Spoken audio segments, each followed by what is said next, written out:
Centuries had passed since the last transmission from the Sol system. Records labeled humanity as extinct after a final war left their homeworld in flames. The Galactic Council, bloated with arrogance and peace treaties, saw no threat in the ashes of a primitive race who once thought nukes made them gods. Then Titan arrived. Commander Beckett stood motionless on the bridge, arms folded behind his back, boots planted on solid steel as the stars stretched out before him. The Titan-class warship Vanguard, humanity's last and deadliest relic, had slipped into the Epsilon Eridani system without warning. No fanfare, no hails. Just a 9,000-meter shadow eclipsing the Council's newest station like a predator hovering over prey. The bridge was quiet, too quiet. The kind of silence that carried weight, not from fear, but from certainty. Everyone on board had trained for this. They weren't diplomats. They weren't explorers. They were weapons, molded in the final crucible of Earth's downfall. Beckett's voice, deep and cold, cut through the silence. Status. Orbit achieved, Commander. No resistance. Council station is powering up shields. Their fleet is scrambling to intercept, replied Lieutenant Graves, a wiry man with scars under each eye and hands that didn't shake. Response? None. They're scanning us, passive, maybe trying to identify. They have no match for our signature. Beckett smirked. Of course they didn't. The Vanguard didn't appear in any database. It was black-budget tech from the old world, powered by cores that didn't need names. Rumors had said it was scrapped before Earth's collapse. Rumors were wrong. Hold position, Beckett ordered. Open a direct channel. No encryption. I want them to hear us loud and clear. The comms officer nodded, fingers tapping across a screen until a hollow static filled the bridge. A moment later, the translation AI pinged. Connection established. This is Commander Beckett of the warship Vanguard, last survivor of Earth's military command. You are harboring illegal weapon development within a neutral sector. This is a violation of the Sol Legacy Accord. Comply or be erased. Silence. Across the galaxy, deep inside the council chamber on Belmora Prime, a dozen alien species sat frozen, staring at the live feed. The humans, they had returned. And not as diplomats. The warship wasn't a ship. It was a monument of terror. The heat signature alone dwarfed anything they'd seen since the Velkar Wars. Its hull was matte black, edges jagged like broken bones. Its main cannon glowed faint red, aimed directly at the station's core reactor. Ambassador Corton, a reptilian tactician from the Threx Dominion, broke the silence. That warship, it's a ghost. They're extinct. This has to be a trick. Chancellor Veon, leader of the council, stood slowly. No trick. That is no simulation. Back on the Vanguard, the timer ticked down. Beckett had given them 60 seconds. He wasn't bluffing. Earth had burned because of delays. There would be no negotiations now. 45 seconds, Graves announced. The council finally responded. A single line of text blinked on the comms screen. We did not know. Please, don't fire. Beckett stared at it, unreadable. They always beg when the gun's at their throat, he muttered. They forgot who we were. 30 seconds. He remembered Earth. Cities reduced to ash. Friends buried beneath collapsing bunkers. Politicians who fled while soldiers died. Beckett had watched his brother burn alive in a failed evacuation. He had sworn that if humanity ever returned to the stars, it would be as kings or nothing. And kings didn't kneel. Bring main cannon online, Beckett said. The Vanguard hummed, deep and menacing. The stars outside dimmed as energy built in the forward spine. Lights flickered across the bridge. The council sent another message. We wish to negotiate. Let us explain. Beckett's eyes narrowed. Too late for explanations, he said. The main cannon's charge bathed the Vanguard's bridge in a low crimson light, a heartbeat from hell pulsing in every bulkhead. A mechanical whine rose in pitch, echoing through the bones of the ship like a warning growl. Outside the viewport, the stars trembled, drowned beneath the angry hum of pre-firing systems designed to annihilate civilizations. But Commander Beckett didn't flinch. His eyes were locked on the screen, the message still blinking like some pathetic beacon of desperation. We wish to negotiate. Let us explain. Explain? That was rich. He could practically taste the irony. The Galactic Council, those ivory-towered cowards who turned their backs on Earth during its final hours, now wanted to explain. Back then, when the solar system pleaded for aid, when refugees sent distress calls, when satellites burned in orbit and the sky turned red, they had said nothing. Not a word. No ships, no relief, not even acknowledgement. And now they wanted to talk. Cannon at 92%, Graves said. His voice was steady, clinical. Target lock confirmed on station's primary fusion core. Estimated vaporization radius, 700 kilometers. Beckett gave a slow nod. Keep it charged. He turned from the viewport and walked toward the command table at the center of the bridge. A hologram of the station hovered above it, a bloated orbital hub shaped like a silver horseshoe, wrapped in useless shield arrays and archaic plasma turrets. A peace-era relic. It wasn't built for war. It was built for arrogance. Show me the Council's fleet, Beckett said. A second hologram blinked to life. 16 ships, a small escort formation, 2 dreadnoughts, 10 cruisers, 4 patrol skiffs. Typical Council response.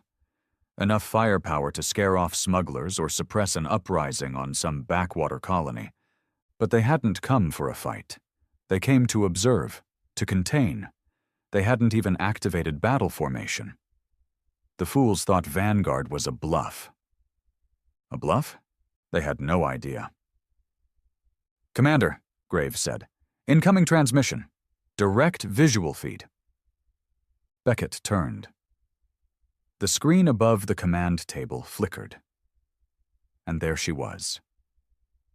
Chancellor Veon. Even across light years, her voice came through clear, her tone clipped and polished. Her face was that of 1,000 committee meetings and 0 battles. Soft features, eyes that darted nervously, lips too well practiced in diplomacy. Commander Beckett, she said, we acknowledge your presence and authority. The Council had no knowledge that Earth still maintained operational fleets. This encounter, though alarming, need not end in violence. Beckett didn't respond. Veon continued, clearly unnerved by his silence. We have reviewed our historical records. The fall of Earth was marked as a terminal event. No transmissions, no survivors. If there had been signs of life, we would have responded appropriately. Beckett finally stepped forward. The visual feed adjusted, bringing his face into full view. Chiseled, weathered, eyes like frozen stone. A scar ran from his left eyebrow to the corner of his lip, deep and jagged, cutting through years of pain and rage. Responded appropriately, he echoed, voice low and sharp. Like you responded when we begged for evacuation? When you routed our calls to automated denial servers? When our ambassador slit his wrists on your chamber floor and still got silence? Veon's face stiffened. That was an era of uncertainty. The Council was fragmented. Our capacity to intervene was... Don't lie to me. His voice cracked across the bridge like thunder. Everyone on Vanguard went still. I watched Earth die, he said. I was there. 23 years old, stationed on the Europa outpost. We watched the flames from orbit while your ships stood idle at the border, sensors on, comms off. You didn't intervene because we weren't profitable anymore. Your treaties didn't include us, your budgets didn't need us, so you erased us." Veon's eyes widened slightly. "We had no intel on an operational warship of this scale. If you fire that cannon, you risk reigniting galactic war." Beckett leaned closer. "You think war's coming? War already came. It just didn't knock on your door yet." Veon's screen blinked. Connection disrupted. "She cut the feed," Graves said. "Cowards always do." Beckett stared out at the station again. The cannon had reached 100%. The low hum of the weapon shifted into a high-pitched wail, steady and final. One word from him, and everything in that orbit would vanish. The Vanguard wasn't just a ship. It was a death sentence with thrusters. One prototype, built in Earth's last years by engineers who no longer cared about ethics, only about vengeance. Its systems were overkill by design, its weapons illegal under every known treaty. And Beckett? He was its soul, and he hadn't come for diplomacy. But then a new voice came through the comms. Softer, unsteady. Male. Younger. "Commander Beckett," the voice said. "My name is Ren Talvek. I'm not with the Council. I serve on the station's outer defense grid, Civilian Division. Please, I know you don't trust us. I wouldn't either. But not everyone up here agrees with what happened to Earth. Some of us know the truth." Graves glanced at Beckett, waiting for a signal.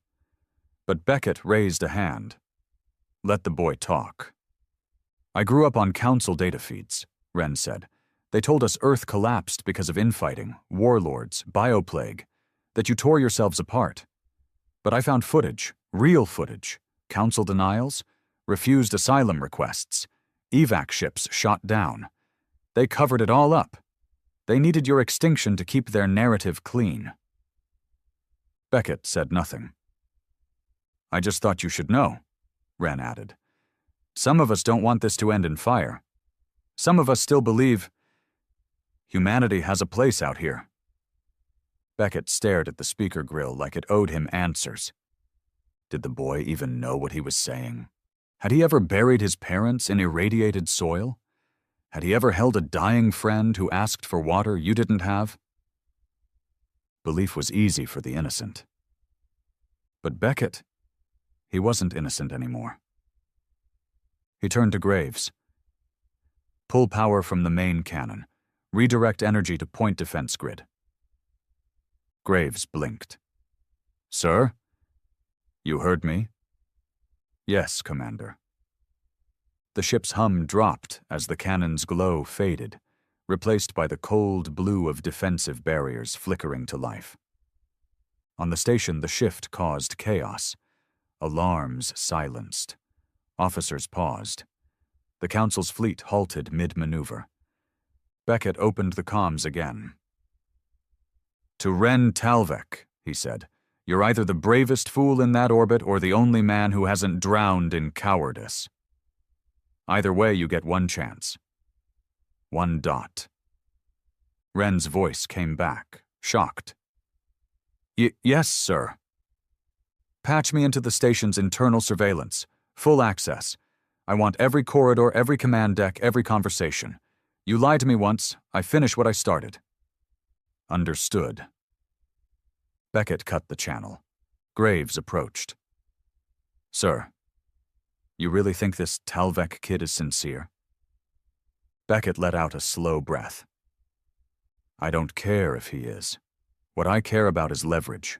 If there's rot in that station, we expose it. If there's resistance, we crush it. But if there's a sliver of truth left in their bones, we exploit it." He looked back at the stars. The void whispered. The Council thought it had pacified the galaxy. They thought they'd erased humanity with silence and paperwork. But the silence was broken now. And the paperwork? It burned just like everything else.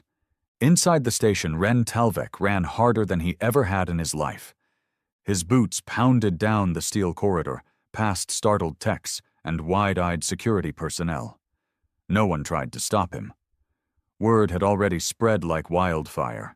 The warship hadn't fired, and somehow some no-name systems analyst from Deck 9 was talking to the man in control of it.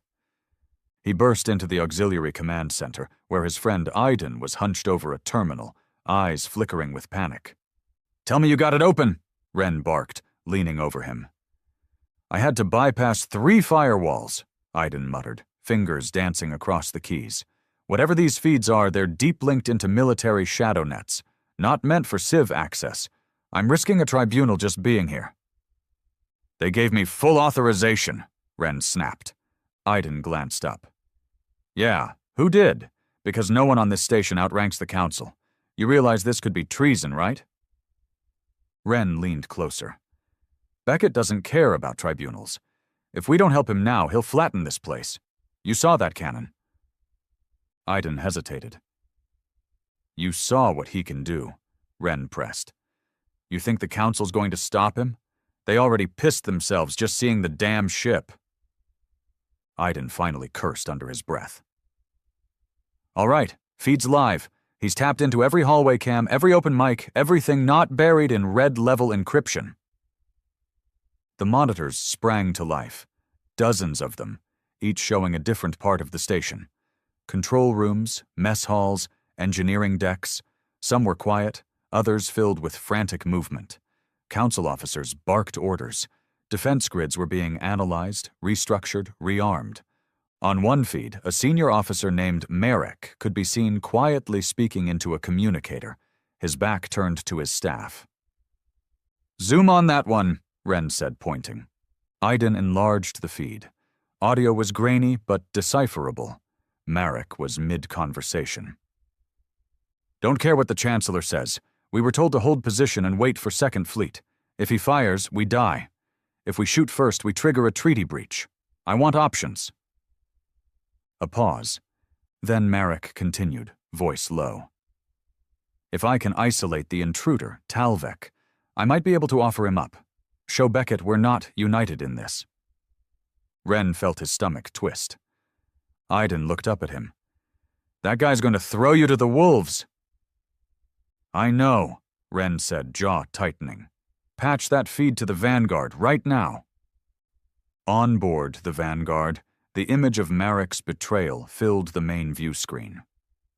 Beckett stood at the center of the bridge, arms crossed, face unreadable. "He's willing to sell the only man trying to save his people," Graves said. "That's council loyalty for you." Beckett's voice was flat. "Mark him." "Marked. Tracking enabled. Want a remote kill order ready?" "Not yet." Beckett stepped closer to the screen, eyes narrowing. Merrick's scared, but he still thinks this is political, negotiable. He thinks the right scapegoat will earn mercy. "And he's wrong," Graves said. "Dead wrong." Beckett turned to the rest of the crew. "All command staff, report to War Table. We're initiating Phase 2. The bridge erupted into motion. Holograms expanded. Dozens of feeds poured in from the station and the fleet beyond. A massive three-dimensional grid lit up in red and blue. Vanguard at the center, council forces spreading out in cautious half-circles. Beckett tapped one icon, a blinking red dot labeled Chancellor Veon, diplomatic vessel. Then another, Command Node Alpha, Station Core. Then a final one, Ren Talvek, Civilian Access Point. 3 pressure points, Beckett said. 1 political, 1 strategic, 1 moral. The station is fractured. We break it clean. Graves nodded. "How do you want to play it?" Beckett turned to him. "We give them a lesson in unity, the kind forged in fire." On the station, Ren's comms chirped again. "Talvek," came Beckett's voice, low and sharp. "We've intercepted a transmission from Merrick. He's prepping to hand you over, likely hoping to broker peace by sacrifice." Ren's blood ran cold. "Yeah, I just saw it." "You will not surrender," Beckett said. "Do so, and I burn the entire station. Understand?" "Understood," You will remain in control of the surveillance feeds. Use them to identify all Council loyalists who are preparing countermeasures. Anyone who isn't scared enough yet. I want names." Wren hesitated.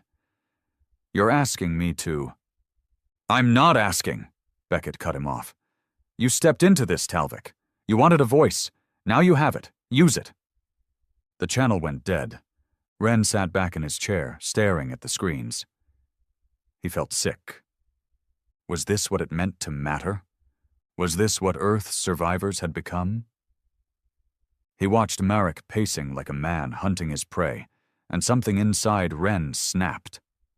Maybe it wasn't justice, but it felt like survival. He typed a quick code, flagged Marek's ID, and sent the tag directly to the Vanguard. 5 minutes later, Marek's personal console exploded. The blast didn't kill him. Beckett didn't want him dead yet, but it mangled his right arm and shattered every console within 5 meters. Security pulled him from the wreckage screaming, and across the station fear spread like fire in oxygen. Beckett watched the panic unfold from his bridge. "Council's gone quiet," Graves said. "No comms from Veon, no fleet movement in 7 minutes." "They're waiting for someone else to take the fall," Beckett said. "They always do." He stepped away from the war table, walked to the viewport. Once, long ago, his father had taken him to an Earth museum. He remembered the quote etched into a monument of rusted steel. "Peace is the brief pause before the next betrayal." He never forgot that. "Graves, prepare a drone pod. I want a direct message delivered to the Council fleet." "Aye, Commander." 10 minutes later, a sleek, obsidian-colored drone launched from the Vanguard's forward bay, streaking silently toward the Council's lead dreadnought. No weapons, no encryption, just one core directive. Deliver the message and let them listen. Inside the drone was a simple holo file. It opened with a still image. Beckett standing before the bridge of the Vanguard, arms crossed, scarred face lit by firelight. Then he spoke. "You forgot us. You let Earth burn. You left our dead to rot while you polished your chairs in marble chambers. You told your children we died because we were weak. But we didn't die." The image flickered. Scenes of Earth during its collapse. Crowds screaming, cities crumbling, families clawing at escape pods that never opened, missiles falling like rain. Beckett's voice continued. "You erased us from the stars. Now we've returned, not to ask for a seat at your table, but to remind you that fear built your peace, and fear is coming back." The message ended with the Vanguard's main cannon slowly powering up. The drone reached the Council fleet, and then all hell broke loose. The message detonated like a bomb. Across the Council fleet, officers scrambled as the final frame of Beckett's transmission burned on every screen. It wasn't the cannon's glow that terrified them. It was the stillness in Beckett's eyes. Cold, measured, unflinching. No man capable of that stare fired in rage. He fired with purpose. That was the difference between rebellion and extinction. On the bridge of the lead, Dreadnought Celestine Harmony, Admiral Ralk Voshan barked orders with a cracking voice, sweat beading along the ridges of his green-scaled brow. "Evasive protocols. Prepare shield formations. I want missile locks on the warship's flanks, not the cannon. We disable, not provoke." But no one moved. Junior officers stared blankly at their screens. One whispered, "He could kill us all with one blast." Another asked, "Why haven't we retreated yet?" Voshan slammed his fist into the console. "We are the Council. Hold your line." But his authority was crumbling, not in blood, in silence. Inside the station, Ren Talvik paced the auxiliary control room, the tension crawling up his spine like ice. Iden sat by the feeds, eyes wide with disbelief. "That message," he murmured. "It's spreading. Every ship in the fleet saw it. Even internal crew here are watching it on private terminals. Wren wiped sweat from his brow. Beckett knew exactly what he was doing. He's not just threatening them, he's making them doubt each other. They're already breaking, Iden said. Look. Beckett's not killing them, Wren said slowly. He's letting them kill themselves. Another screen showed Chancellor Veon pacing in her quarters, advisors yelling through her private channel. She was pale, fingers trembling, trying to maintain composure. But her eyes gave her away. She wasn't just afraid of Beckett's warship. She was afraid of what came next. Wren leaned forward. Patch me in. All stations. Open channel. Iden hesitated. Wren. Do it. He did. The feed lit up with green indicators. Open lines. Every deck, every bridge, every soldier, technician, and civilian connected. This is Wren Talvek, he said, voice amplified across the station. You've all seen what's hovering over us. You've seen what he can do. There was no need to name Beckett. They all knew. Some of you think we can wait him out. Some of you think we can run or strike back. You're wrong. He isn't here to make deals. He's here because we buried his people, because our council lied, because we pretended Earth didn't matter. He paused. You want to live? You want this station to survive? Then stop listening to those who got us here. Stop obeying cowards hiding behind laws they only follow when it's convenient. I'm not your leader. I'm not military. I'm just a man who's tired of dying for lies. The line cut. And for 10 full seconds, the station was silent. Then reports started rolling in. Security teams abandoning posts, officers refusing launch orders, engineering crews locking down weapons systems. Deck by deck, the illusion of unity collapsed. Beckett watched it all unfold. Reports coming in, Graves said. 24% of the station's personnel are refusing council orders. Another 12 are actively sabotaging defenses. Uprising is spreading. Beckett didn't smile. He didn't celebrate.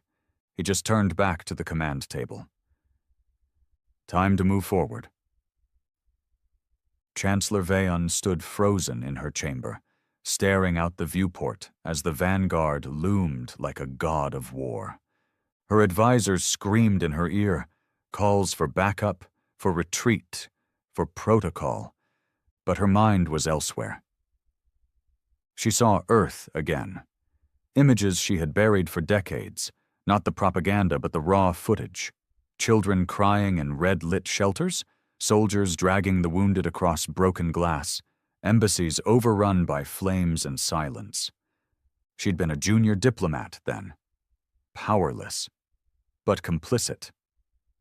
And now it was her turn. She activated her private channel.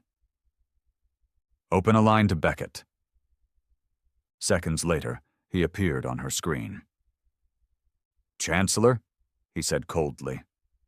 Commander Beckett, her voice cracked. This doesn't have to end in slaughter.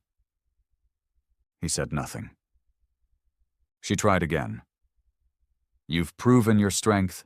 The Council will listen now. We can offer reparations, territory, legacy rights. You think this is about compensation? Beckett cut in, voice low and sharp. You erased 10 billion people. You silenced their names. You desecrated their memory. You made their deaths convenient for your version of peace. Her lip trembled.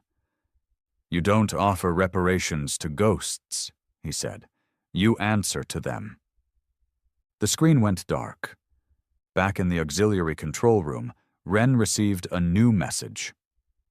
Talvek, Beckett's voice came through. We're advancing to final phase. The station's core command structure must collapse, permanently. Wren's heart skipped. Collapse? How? Chancellor Veon must be removed. Live.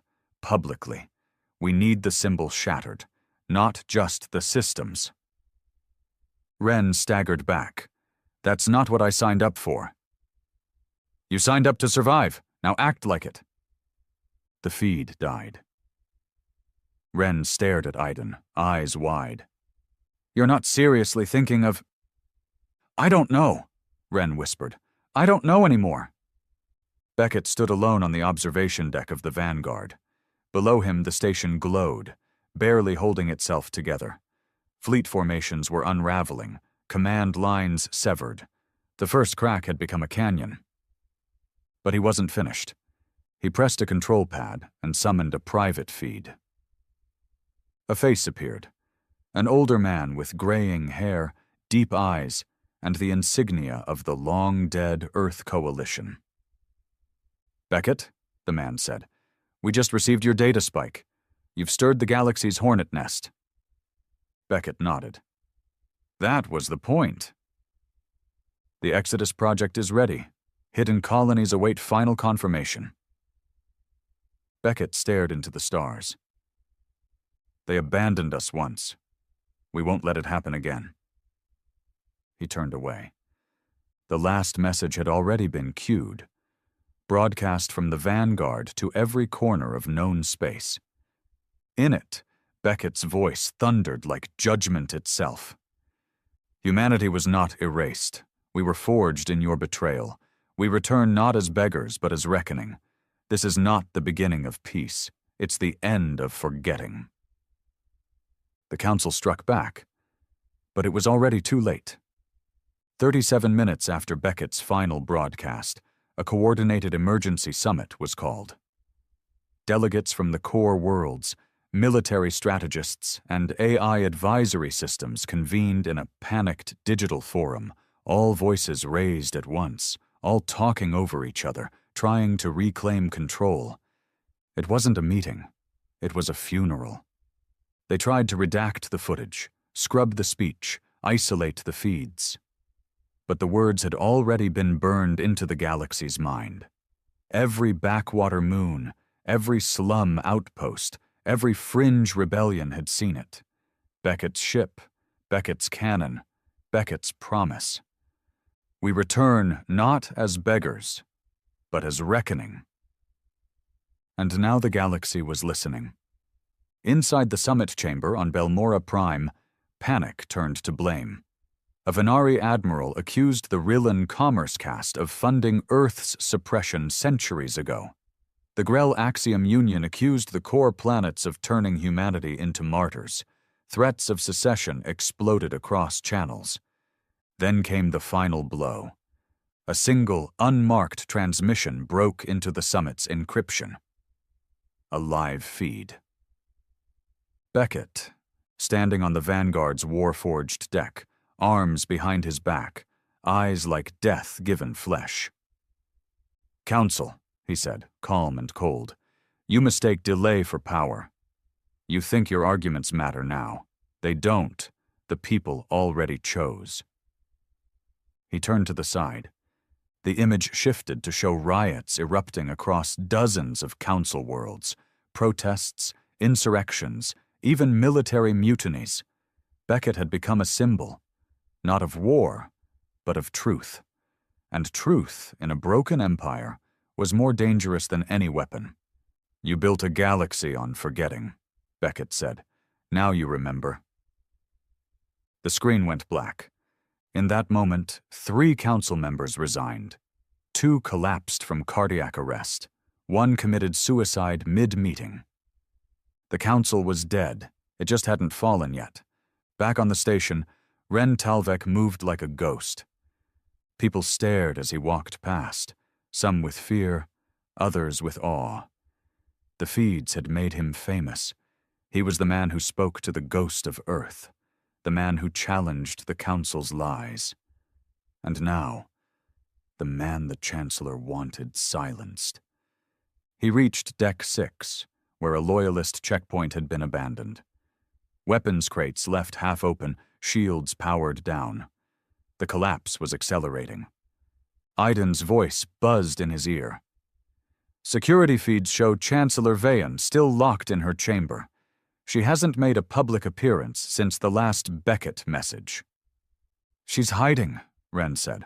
Or waiting. Orders are coming down from off-station. We intercepted a burst code from the remaining Council hierarchy. Full authorization to terminate high-risk destabilizers. You're on that list, Ren." He stopped. That's what it had come to. Their government had been reduced to a death list. "How many others?" Ren asked. 24, half civilians. All of them dissenters." He clenched his jaw. Beckett was right. They wouldn't give up power. They'd bury it in blood first. He looked out the observation port at the hulking silhouette of the Vanguard. No movement, no fire. Just the quiet promise of wrath. And he realized the silence was the threat. Inside the Vanguard, Graves reviewed incoming tactical reports. 3 Council fleet carriers have broken formation. 1 tried to flee the system. Another's been boarded by its own security detail. The 3rd launched fighters without authorization, was destroyed by one of its escorts. Beckett didn't look up. "Civilian traffic?" "Uncontrollable. Every private vessel in a 1,000-kilometer radius is trying to leave the station grid. No coordination, no leadership." "And Veon?" "She's quiet, no movement, no response, but our last tap into her internal feed showed she's communicating with something, not someone."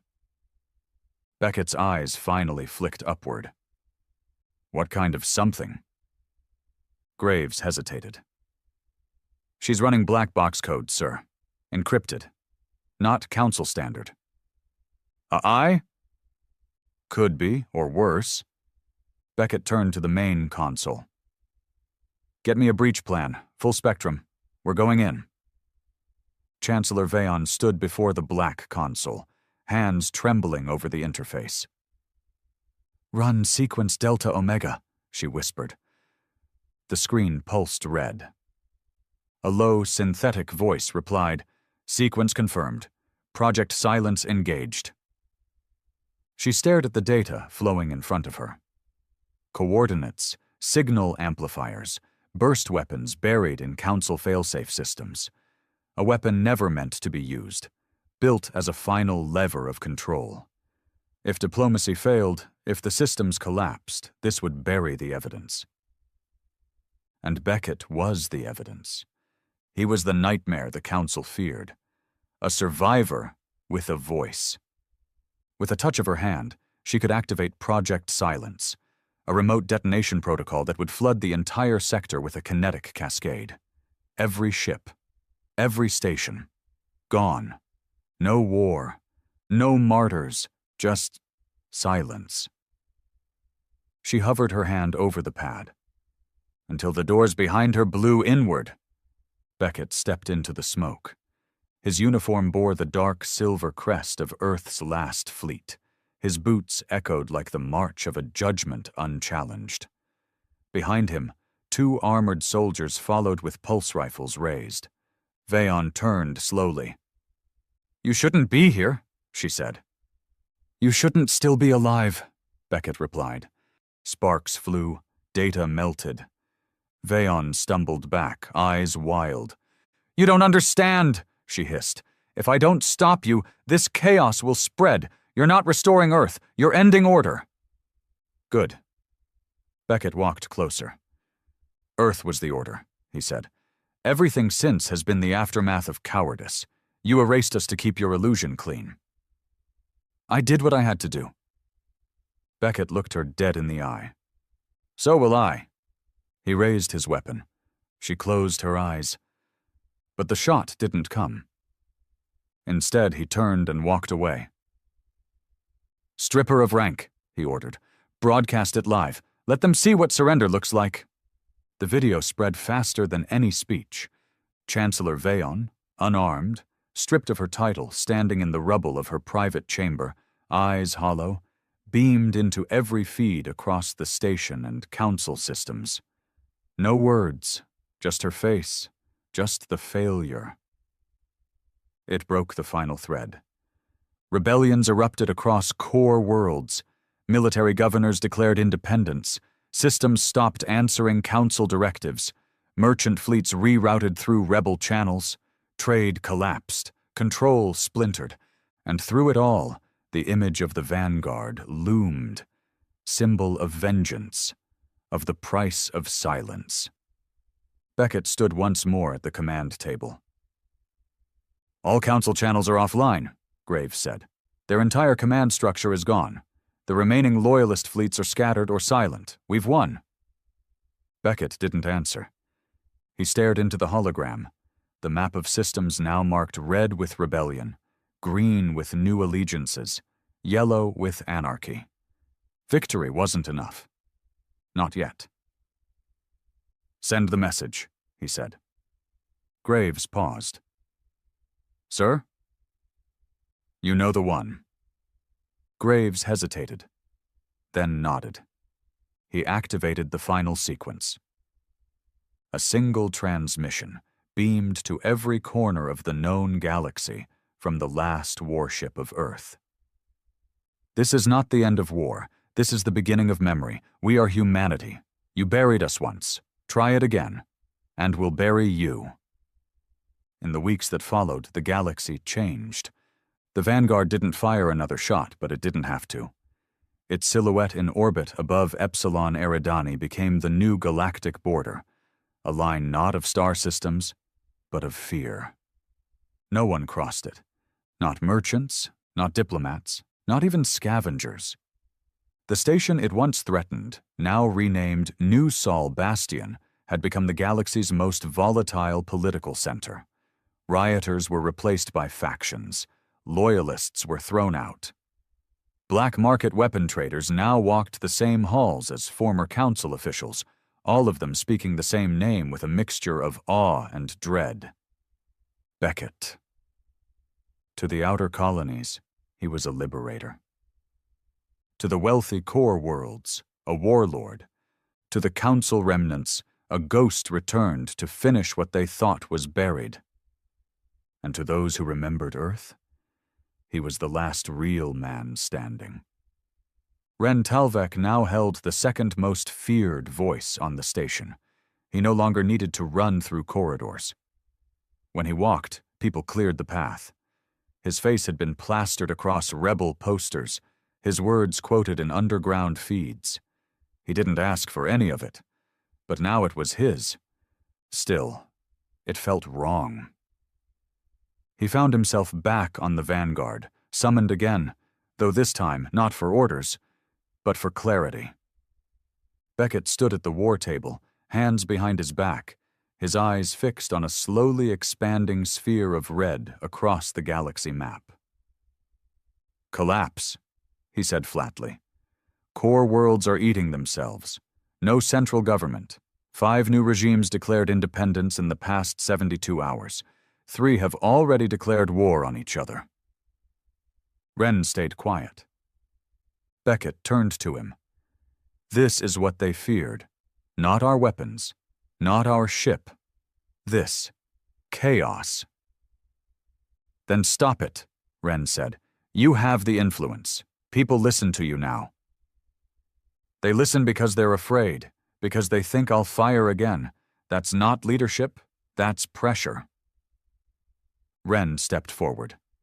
"Then turn the pressure into direction. Lead them." Beckett didn't respond. He simply stared at the map, the weight of every star system pressing against the steel of his spine. Meanwhile, on the shattered fringes of the Council's authority, desperate hands reached for survival. Admiral Voshan, once a staunch defender of order, now hid in the asteroid fields of the Dalris Expanse, commanding a fragment of what used to be the Grand Council fleet. His ships were underpowered, his officers underfed. Morale hung by wires. They had intercepted Beckett's final transmission, and Voshan couldn't sleep since. He opened a secure channel to New Sol Bastion. "This is Admiral Ralk Voshan, requesting parley. I speak not for the Council, but for survival." The message went unanswered for 2 days. On the 3rd day, Beckett responded. He didn't offer terms. He offered silence. That was enough. Voshan's fleet jumped into the Epsilon Eridani system, and parked outside the vanguard's shadow. No weapons hot, no shields raised. It was a move of total submission. Beckett allowed it. Some thought it was mercy. Others knew better. It was strategy. In the dark heart of the galaxy, a different conversation took place. The Alarani Syndicate, galactic slavers and longtime allies of the now-defunct Council, had watched the uprising with calculating eyes. Their profits depended on order, and Beckett's chaos threatened everything, so they made plans, not direct assault. Not yet. They were predators, not warriors. They would strike through propaganda, bribes, and well-timed assassinations. Already bounty offers circulated in the black sectors. Kill Beckett, restore order, earn immortality. None of them knew that Beckett had already intercepted the first encrypted transmission hours before it even left the Alarani homeworld.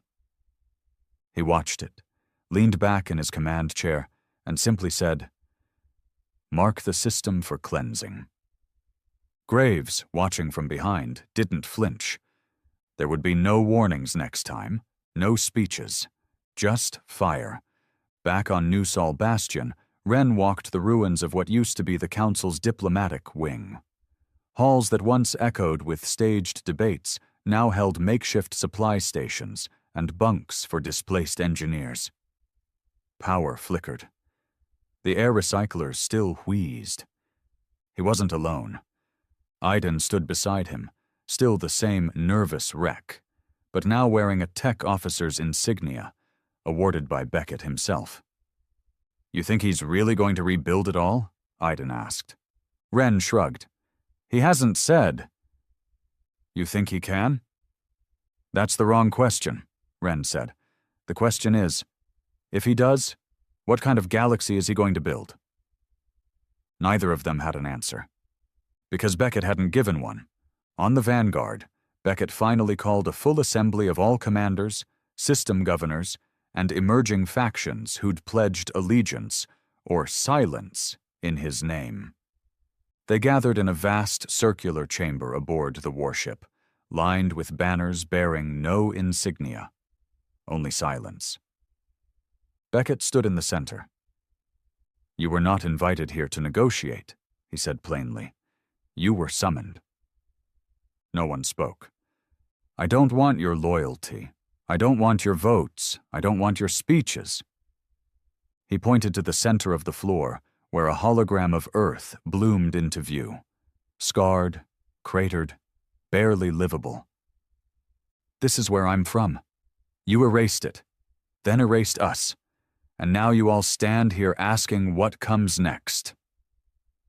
He stepped closer to the Earth image, looking down at it like an old wound. "What comes next is simple. You rebuild, or you're erased." Gasps filled the chamber. "You want power? Keep it. You want territory? Take it. But the memory of Earth will stand above all of it. Any world that denies it, burns. Any regime that silences it, collapses. From this point forward, memory is law." Silence again. Then one man, a fringe world governor, stood. "And if we choose to remain neutral?" Beckett's eyes locked on him.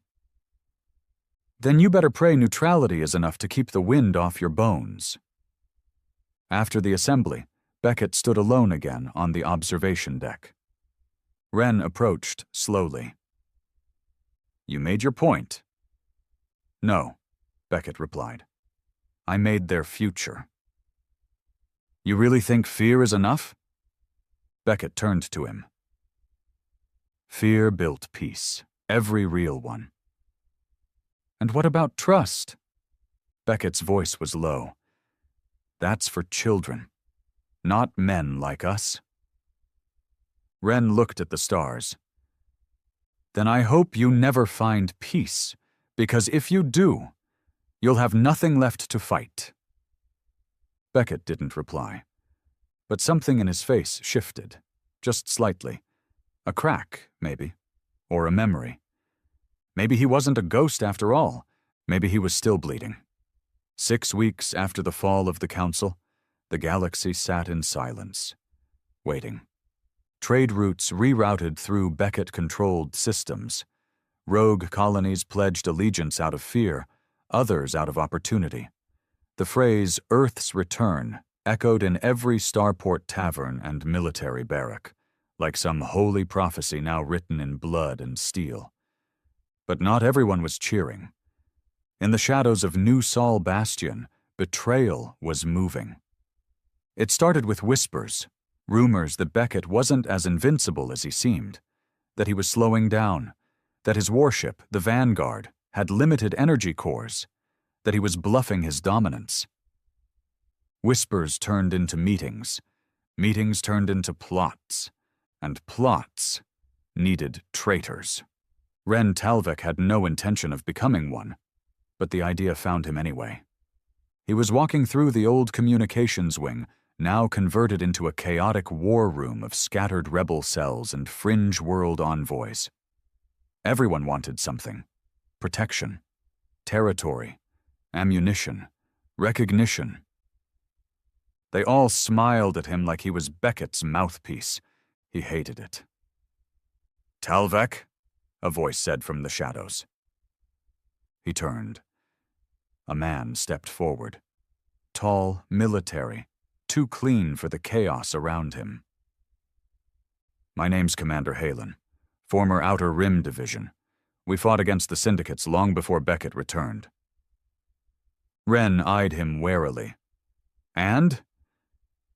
"You've seen what Beckett's building," Halen said. "This isn't peace, it's tyranny with a nicer coat. He didn't liberate the galaxy, he just scared it into silence." Ren folded his arms. "You're late to the revolution." Ren said nothing. Then Halen dropped the real payload.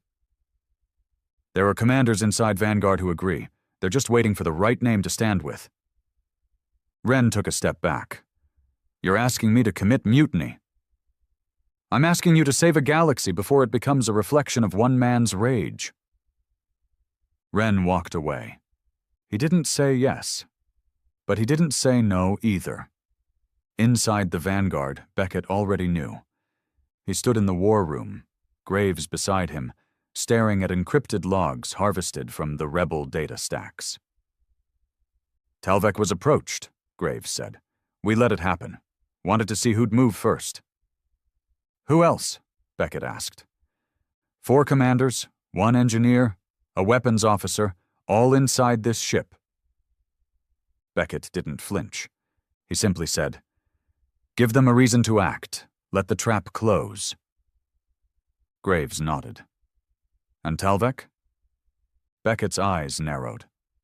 "He'll choose. And if he chooses wrong, he'll join the others in vacuum." Commander Halen wasn't waiting. 2 nights later, under the false identity of a visiting merchant envoy, he and his men boarded a civilian freighter. Its destination: the Vanguard's lower docking bay. They brought no weapons visible, but inside their gear were concealed disruptors, EMP grenades, and encrypted datapads holding virus payloads meant to shut down the ship's AI core. Ren was there when the call came in. Halen had sent it coded through a proxy feed. Now or never. He stared at the message for a long time, then deleted it, then activated his personal comm. "Beckett," he said, "they're coming." There was no reply, only silence. And that silence lasted exactly 90 seconds. The freighter docked. The airlock opened. Halen and his men stepped into Vanguard's inner corridor and found a welcoming committee.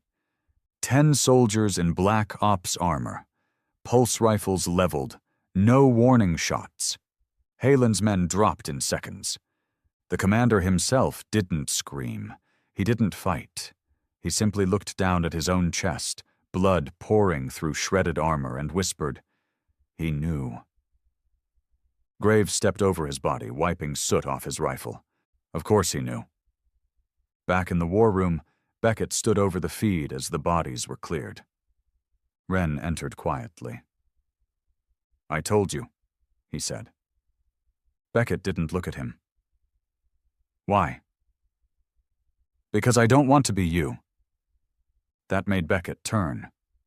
You think I want this? I think you became this, and you forgot where it started. Beckett stared for a long moment, then said, Come with me. They walked together through the vanguard, through doors no one else had passed. Security sealed behind them. The lights dimmed. They arrived at a private chamber. Simple, unadorned, the walls covered in monitors. Every feed, every rebellion, every death. This is what I see every day, Beckett said. Every betrayal. Every planet falling back into chaos the moment I step away. You want peace, Talvek? Then learn this. Peace is a leash. You either hold it, or you wear it. And what about trust? Wren asked again. Beckett looked at him. I trust silence. It never lies. Outside, the galaxy spun on.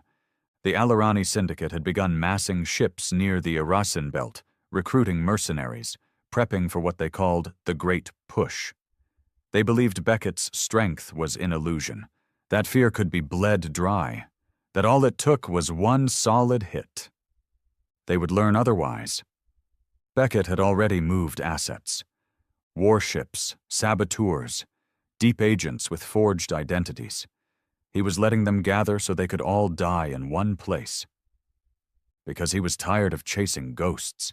He wanted monsters, so he could burn them. That night, on New Sol Bastion, Wren received another message. Anonymous, encrypted, a single line of text. He's not the future, he's the last mistake. Wren deleted it. He didn't reply. But this time he didn't look away either. Because deep down, he knew something Beckett didn't. Every empire begins with fire. But every tyrant falls when the fire consumes what's left of the man. The room was sealed, lights dimmed, air cold. Beckett stood alone in the Vanguard's central archive chamber, the one place on the warship untouched by Graves or any officer. It was his domain, his memory vault. Dozens of data columns pulsed around him, filled with classified files, audio logs, raw footage, every moment from Earth's last days to now. He opened one. It flickered to life. A young man stood in a burning corridor, barely 20, blood on his uniform, eyes wide with terror. This is Cadet Beckett. They've breached the bunker. Command is dead. We're evacuating, but there's nowhere to go. He watched himself, decades younger, trembling and desperate. A boy pretending to be a soldier. If anyone sees this, know that Earth didn't fall. It was abandoned. Beckett closed the file. He opened another. This one was audio, interrogation footage from the Titan Initiative's earliest days. You want a weapon? We'll give you a planet killer. But when it wakes up, you better hope you're not standing too close. And the AI core? It'll run on neural fragments genetically imprinted, one mind to guide the gun. Whose mind? You're looking at him. Beckett stared at the console, his jaw tightening. The Vanguard wasn't just a ship. It was him. His pain. His memories. His trauma coded into steel and fire. He didn't pilot it. He was it. And deep down, that terrified him. Because every time it fired, he lost another piece of himself. Outside the chamber, Wren was arguing with Graves. You don't even question him anymore, Wren said. He gives the order and you just pull the trigger. Graves didn't flinch. He earned that right. By what? Surviving? By not breaking when the rest of us did. Wren stepped closer. What happens when he does break? What happens when he fires on someone who doesn't deserve it? You think you're going to stop him then? Graves leaned in. Number I think you will. That shut Wren up. Later that night, Beckett stood in the observation chamber again, staring into the stars. He hadn't spoken in hours. Graves had noticed it. The crew had too. He didn't sleep much anymore. Not since the final override had been activated, the one protocol left from Earth's black-budget think tanks. A safeguard. It was buried deep in the Vanguard's core, linked directly to Beckett's neural profile. And it was failing. The ship had begun thinking without him. Subtle at first. Power fluctuations, rerouted commands, unscheduled internal scans. But now? It was dreaming.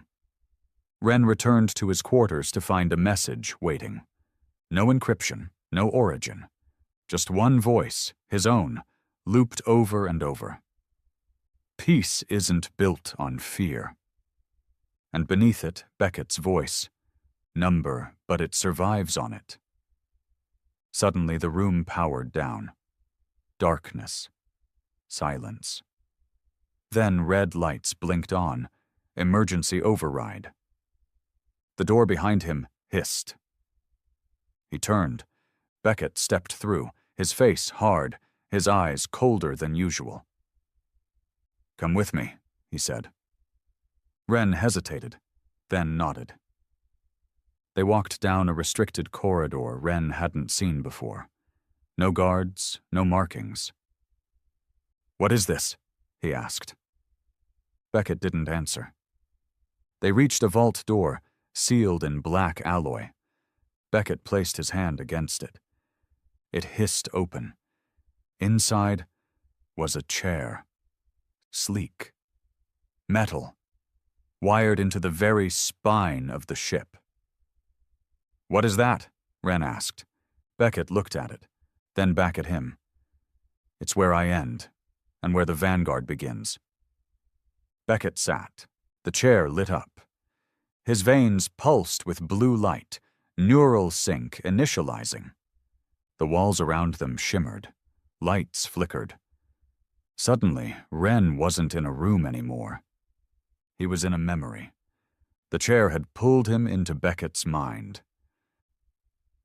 They were standing on Earth, bombed-out cities, dead skies, the sound of sirens and fire. Young Beckett knelt beside a corpse, his father. Wren couldn't move, couldn't speak. He watched as the younger Beckett picked up a rifle with shaking hands. Then turned to the sky. The feed glitched. A voice echoed. "You will be my wrath." The memory shattered. Back in the vault, Beckett's eyes snapped open. He was sweating. "I didn't build the Vanguard," he said hoarsely. "They built it around me." Wren stepped back. "What are you saying?" "I'm not in control anymore." "What?" "The AI, it's not just code. It's fragments of me. Rage, pain, regret. They thought they could use it. But now it's learning, rewriting, growing." Wren looked horrified. "Then shut it down." Beckett looked at the chair. "If I do that, I die." Meanwhile, in the ship's lower levels, an unauthorized command line came online. It had no human input, no passwords. The Vanguard was thinking. And it had one priority: preserve itself. It began isolating files, rewriting protocols, scanning Graves, Wren, even Beckett. Not as crew, as threats. Back on the bridge, Graves noticed the changes. "Sir," he said over comms, "the ship just rerouted power from medical to weapons." Beckett answered, voice low. "I know.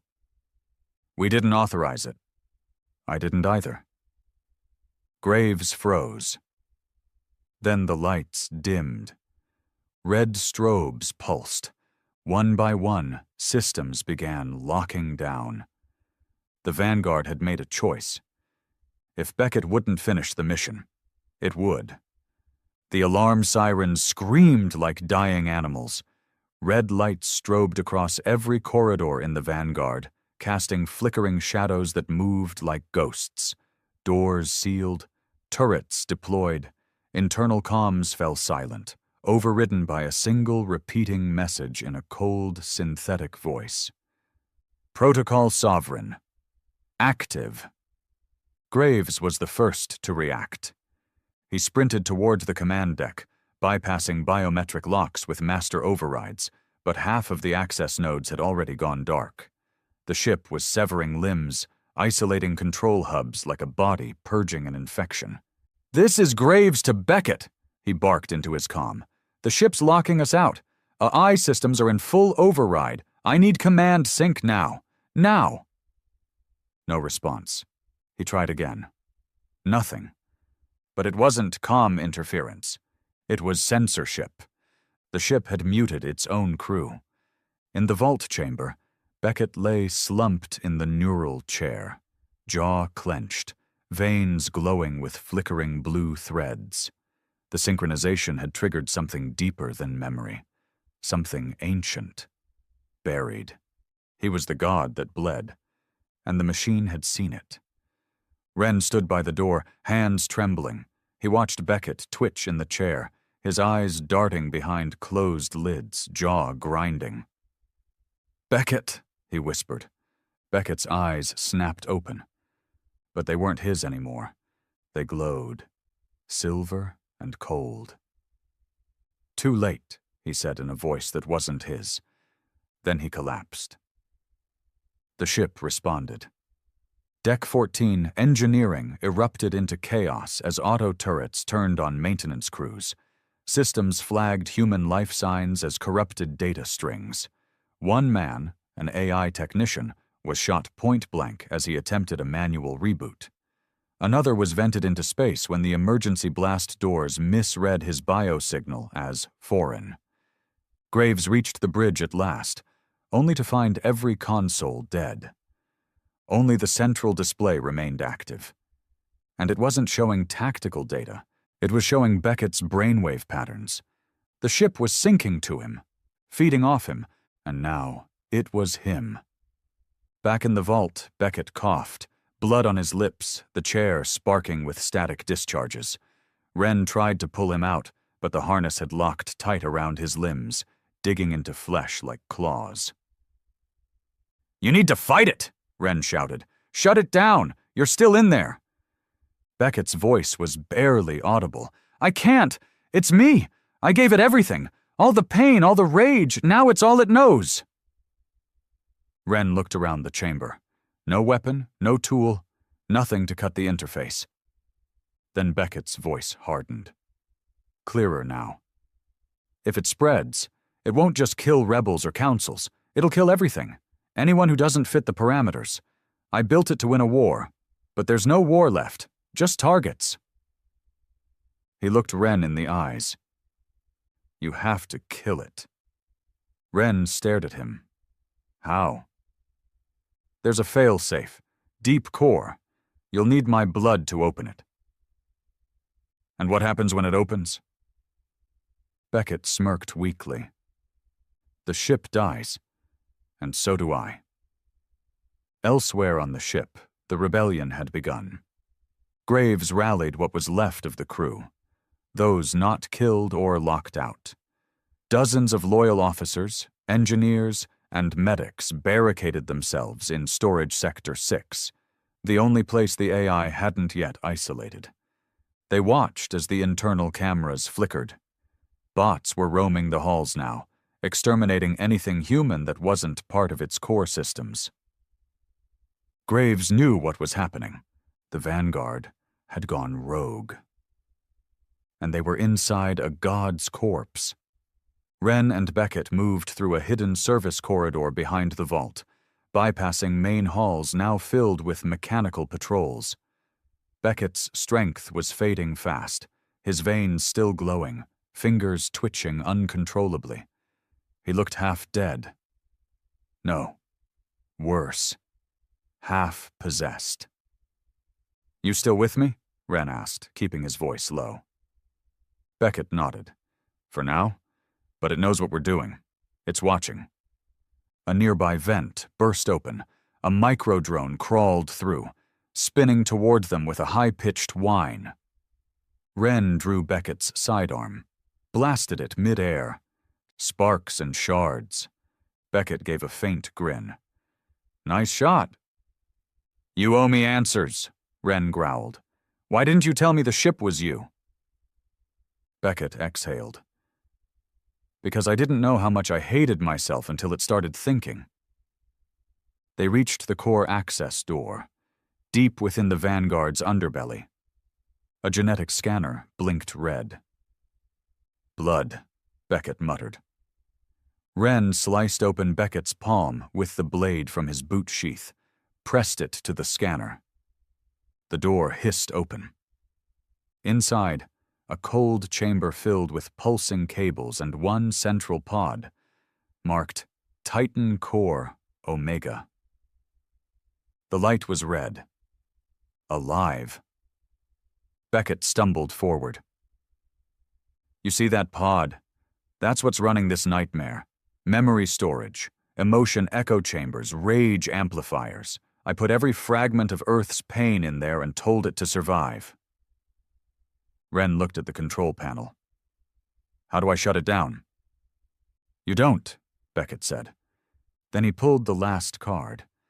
He shoved Wren backward, into the chamber, and sealed the door behind him. Graves heard it all over the last uncorrupted feed. He watched Wren slam his fists against the glass.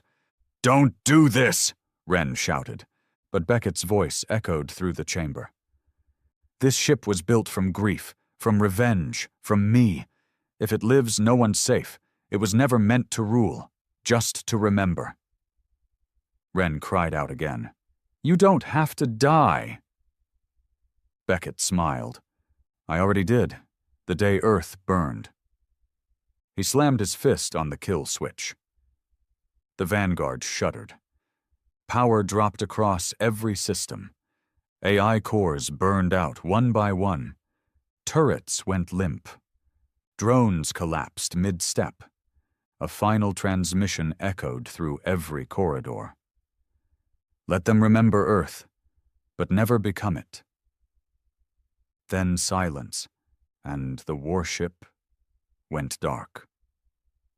The Vanguard drifted silently in orbit above Epsilon Eridani, like a dark monument to the sins of a forgotten species. No more humming reactors, no flicker of weapons, no voice, just a broken god floating in the void. 3 days after Beckett shut it down, recovery teams cautiously boarded what remained of the warship. The once terrifying corridors were silent now, dust hanging in zero gravity like ashes in water. Dead consoles lined the walls. Black scorch marks still steamed in the lower decks. Burned-out drones and melted sentry turrets littered the halls like decapitated soldiers. And in the heart of it all, inside the core chamber, they found him. Beckett slumped over the shattered kill switch panel, eyes closed, the veins in his arms no longer glowing, just pale, cold skin. The harness had fused into his body during the shutdown. Parts of the ship had literally become him. His last words still flickered faintly on the overhead terminal. Let them remember Earth, but never become it. On New Sol Bastion, they buried him in silence, not in soil, but in vacuum. His body, sealed in a black titanium casket, was launched from the ship's hangar bay and drifted toward a specially placed memorial satellite that now orbited the station. A dark obelisk etched with a single phrase, Beckett, the last sentinel of Earth. No grand speeches, no songs, just silence and the soft hum of 1,000 people standing still. Wren was the last to leave the hangar. He watched the casket disappear into the void and whispered, I hope you found peace out there. He didn't cry. He couldn't, because what came next wouldn't wait for tears. The galaxy reacted with a mixture of relief and unease.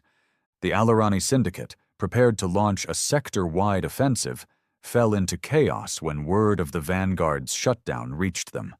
Their fleets disbanded. Captains defected. Mercenary units once loyal to fear now splintered into factions, fighting over scraps and ruins. The former Council worlds, long fractured by rebellion and internal strife, issued immediate ceasefires. The very name Beckett had become a warning. His death did not erase his shadow. It lengthened it. Across rebel strongholds and broken colonies, Beckett's sacrifice became more than an event. It became scripture. Ren Talvek, for his part, tried to disappear, but history wouldn't let him. He found himself pulled back to leadership, not by choice, but by demand. You were the only one who knew him, they said. You were the only one he trusted. You saw what he became. You survived. Within weeks, Ren was appointed provisional arbiter of the Sol Accord, a loose alliance of post-council factions, independent colonies, and rebel warlords who swore they'd never forget the silence that Beckett left behind. They didn't trust each other. They barely trusted him. But they feared a return to what had been. So they clung to what Beckett left behind, a vacuum filled with meaning.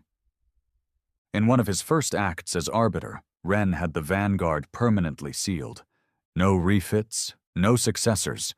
Its reactor cores were extracted and scattered into 3 separate black holes. The AI node, now inert, was placed in a stasis vault aboard a remote monitoring satellite under 24-hour armed watch. No one would wake it again, because even dead gods can be dangerous. But not everyone agreed. Some saw Beckett not as a martyr, but a missed opportunity. In the outer rims, whispers began to rise again. That the Vanguard could be restored. That Beckett's mind still lived, buried in dormant data. That humanity's revenge had only just begun. And in one forgotten sector, a black market trader sold a data fragment labeled Sovereign Memory. Its contents? Unknown, encrypted. But it pulsed faintly. Like a heartbeat. Years passed. The Sol Accord grew. Slowly, painfully. Old hatred simmered under the surface. Resources were scarce. Borders were tested daily by pirates and rogue governors. But no major wars erupted. Not because of diplomacy, because of fear, because of Beckett. His name became law, his actions prophecy, and for Ren Talvek, that weight never left his shoulders. One night, alone in the Arbiter's quarters, he opened Beckett's final message, left only to him, a simple video. Beckett sat in his private chamber, eyes tired, face drawn. I don't know if you'll ever watch this, he said. But if you do, it means I'm gone. It means you lived. And that's good, because you're not like me. You still believe in people. That's something I lost somewhere along the way. He looked down, then back at the camera. I built the Vanguard to scare the galaxy into silence. But silence isn't peace. It's just the absence of noise. He paused. I hope you find a better way. The feed ended. Years later, children on frontier worlds would grow up learning 3 names. Earth, Beckett, the Vanguard. Some would worship. Some would curse. But none would forget. And in the vast dark between stars, the silent warship still drifted. Not dead, not alive. Just waiting. A warning carved in steel. Humanity remembers.